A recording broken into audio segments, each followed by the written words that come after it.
అందరి ఆత్మగౌరవాన్ని నిలబెడుతూ వారి ఇంటికే వచ్చి చిక్కటి చిరునవ్వులతో వారి ఇంటికే వచ్చి వాలంటీర్ చిక్కటి చిరునవ్వులతో ఇంటికే వచ్చి ఇస్తూ వారికి అండగా నిలబడతా ఉన్న పరిస్థితి కూడా వారి గ్రామంలోనే ఒక సచివాలయం ఏర్పాటు చేసి వాళ్ళ ఆత్మగౌరవాన్ని కాపాడుతూ ఇంటి వద్దకే సేవలు అందిస్తా ఉన్న పరిస్థితులు కూడా కేవలం ఈ 58 నెలల కాలంలో మాత్రమే జరిగాయి అన్నది కూడా గమనించమని కోరుతా ఉన్నాను.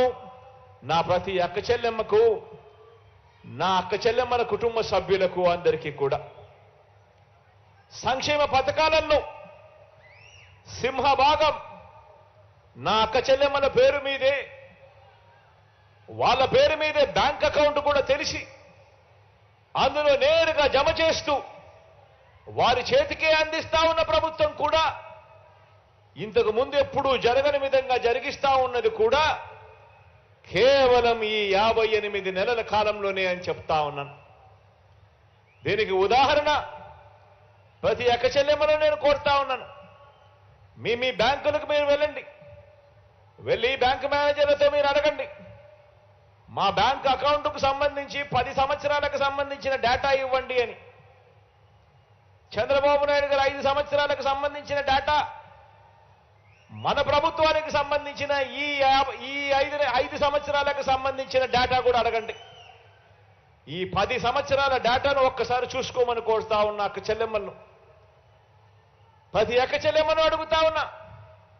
చంద్రబాబు నాయుడు గారు 5 సంవత్సరాల డేటాను ఒక్కసారి చూస్తే మీ బ్యాంక్ అకౌంట్కు కనీసం ₹1 అయినా కూడా పంపించినాడా అని చెప్పి నేను అడుగుతా ఉన్నాను మిమ్మల్ని అందరినీ కూడా. నేను ఇలా రెండు చేతులు పైకెత్తారు, ఇలా ఇలా ఇలా ఇలా ఇలా ఇలా ఇలా ఇలా ఇలా ఇలా ఇలా ఇలా ఇలా ఇలా.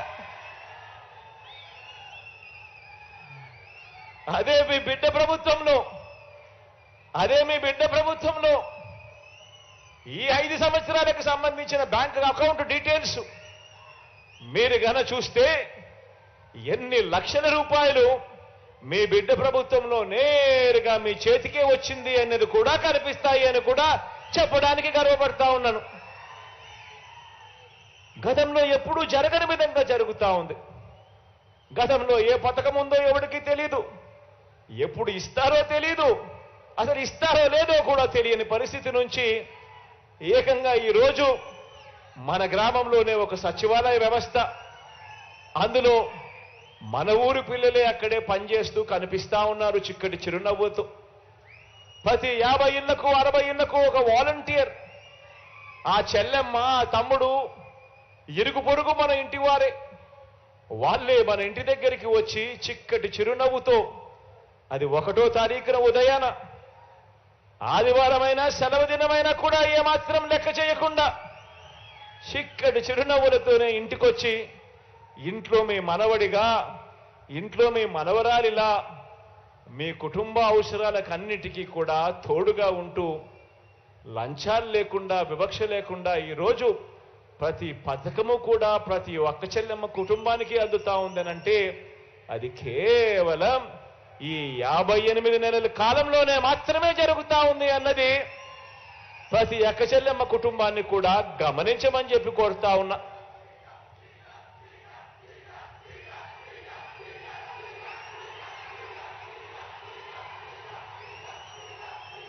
ఇలా ఈ 58 నెలల కాలంలోనే, ఇలా ఈ 58 నెలల కాలంలోనే ఎప్పుడూ జరగని విధంగా, ఎప్పుడూ చూడని విధంగా ఏకంగా 2,70,000 కోట్ల రూపాయలు, 2,70,000 కోట్ల రూపాయలు నేరుగా మీ బిడ్డ బటన్ నొక్కడం, నా అక్క చెల్లెమ్మల కుటుంబాల ఖాతాల్లోకి నేరుగా వెళ్ళిపోవడం. ఎప్పుడు జరగని విధంగా అడుగులు పడిన పరిస్థితులు ఇప్పుడే కనిపిస్తా ఉన్నాయి. ఈ 2,70,000 కోట్ల రూపాయలలో అక్షరాల 1,89,000 కోట్ల రూపాయలు నా అక్క చెల్లెమ్మలకే నేరుగా వారి ఖాతాల్లోకి వెళ్ళిపోయిన పరిస్థితి కూడా కనిపిస్తా ఉంది. ఆలోచన చేయమని అడుగుతా ఉన్నాను. ఎప్పుడు జరగని విధంగా తేడాను గమనించమని అడుగుతా ఉన్నాను. మహిళా సాధికారత పరంగా ఎన్నికల ప్రణాళికలో మీ బిడ్డ 5 సంవత్సరాల కిందట ఎన్నికల మేనిఫెస్టో అని చెప్పి ఎన్నికల ప్రణాళిక రిలీజ్ చేసి ఆ ఎన్నిక ప్రణాళికలు ఏదైతే హామీలు ఇచ్చామో ఆ హామీలన్నీ కూడా ఒక భగవద్గీత గాను, ఒక బైబిల్ గాను, ఒక ఖురాన్ గాను భావిస్తూ ఆ మేనిఫెస్టోలో చెప్పిన ఏకంగా 99% హామీలను అమలు చేసి ఈరోజు ఆ మేనిఫెస్టో తీసుకొని నేరుగా మీ ఇంటి దగ్గరికి వచ్చి ప్రతి అక్క చెల్లెమ్మకు ఆ మేనిఫెస్టో చూపించి మన ప్రజాప్రతినిధులు అక్క చెల్లెమ్మ మీరే చూడండి, ఎన్నికలప్పుడు జగనన్న ఇది చెప్పాడు, ఎన్నికలు అయ్యాయి, 58 నెలలు అయ్యాయి, ఇందులో చెప్పిన ప్రతి ఒక్కటి కూడా చేసి చూపించాడు చూడండమ్మా అని చెప్పి మీ ఇంటికే వచ్చి మీకే మేనిఫెస్టో ఇచ్చి మీరే టిక్కు పెట్టండి అని చెప్పి ధైర్యంగా చిత్తశుద్ధితో నిబద్ధతతో మీ ఇంటి గడప తట్టగలిగిన పరిస్థితి ఏ పార్టీకైనా ఉంది అనంటే అది ఒక్క వైఎస్ఆర్ కాంగ్రెస్ పార్టీకి మాత్రమే ఉంది అని కూడా చెప్పడానికి గర్వపడతా ఉన్నాను.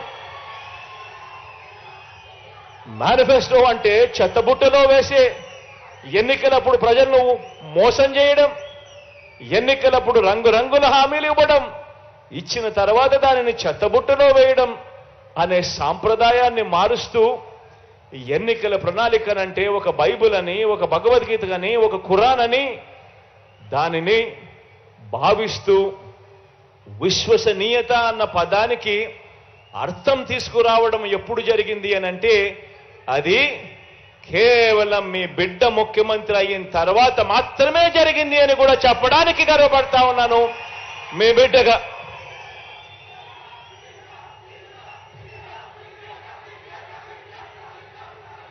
మరో వంక మనకు ప్రతిపక్షంగా ఉన్న చంద్రబాబు గారిని చూడండి, దత్తపుత్రుడిని చూడండి. మరో వంక మనకు ప్రతిపక్షంగా ఉన్న చంద్రబాబు నాయుడుని చూడండి, దత్తపుత్రుడిని చూడండి. వీరిద్దరు పేరు చెబితే అక్క చెల్లెమ్మలకు ఏం గుర్తుకొస్తుంది అని చెప్పి నేను అడుగుతా ఉన్నాను. చంద్రబాబు పేరు చెప్తే 14 సంవత్సరాలు ముఖ్యమంత్రిగా ఉన్న వ్యక్తి, 3 సార్లు సీఎం అయిన వ్యక్తి, ఇటువంటి వ్యక్తి పేరు చంద్రబాబు నాయుడు గారి పేరు చెబితే అక్క చెల్లెమ్మలకు గుర్తొచ్చేది ఏమిటి అని అంటే బాబు చేసి